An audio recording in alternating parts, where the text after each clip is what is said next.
jajjabdu ak sibiila jilbiiffachiiftu diina rasaasni ak bokkaa roobdi diimaa kibidda ibiddi irra qabat goonni Oromoo irra dhalate irbusa baaseenee dhiigaaf lateen kakat.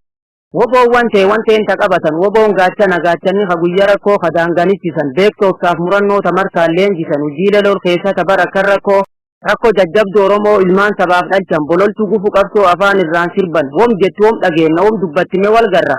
Shane baamnaa jette guyyaa shani qabatte maqarabbi guddaati guyyaa jallakkisi gonkumaa abdii qabnu woboon of ijaartee fagoo caaltee dabarte.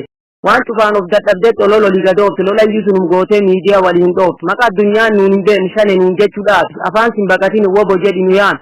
Waan cufaan si qaalla dhugaa argaman yoo ati hin beeknu sittima wobo jechuun waraan goot ilmaan Oromoo ka Oromummaa fi akka faayaa tuffate.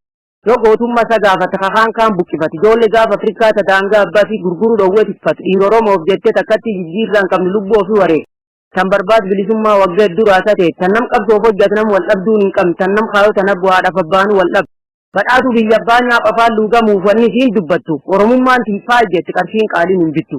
Dhugum baanti dhugumaan dur dhaabbatti itti cabxeetti bututtee sabiitiitii dhukkubdi tiilkoftee itti raffaadde jaallantii qaqaaliin Oromiyaa walaba lafeefiitiin jaarti. Woboon faayidaachanii dhugaa argirra goree soof jedheen kijjibu alaga jalcecee gororeen diddisu fedhi akkasiin qabu fedhiin isa gurguddoon hadhee mootummaa buusu cinaacha ciisee rafu. Gaafinni cinaacha rafee haa jedhee qabbanaa'u gaafsirni burkutaa'ee asirra qulqullaa'u achi as rakkoon jiru.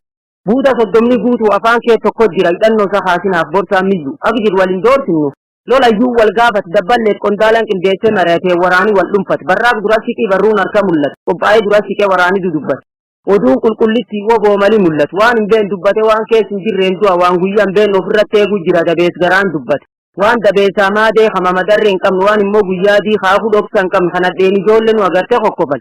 Fakkite guyyaan seenee woboon kaan dhuunfate kan nama kee jiru beeka lolli faaya kun akkum jiru ta'e bireen akka ofii faayaman jedhan gadha'ee goonni waa xifete jeesee irra hiikatee uffalee keessa deebi'ee injifannoo gonfate. Woboon faaya jaallanti faaya Oromoo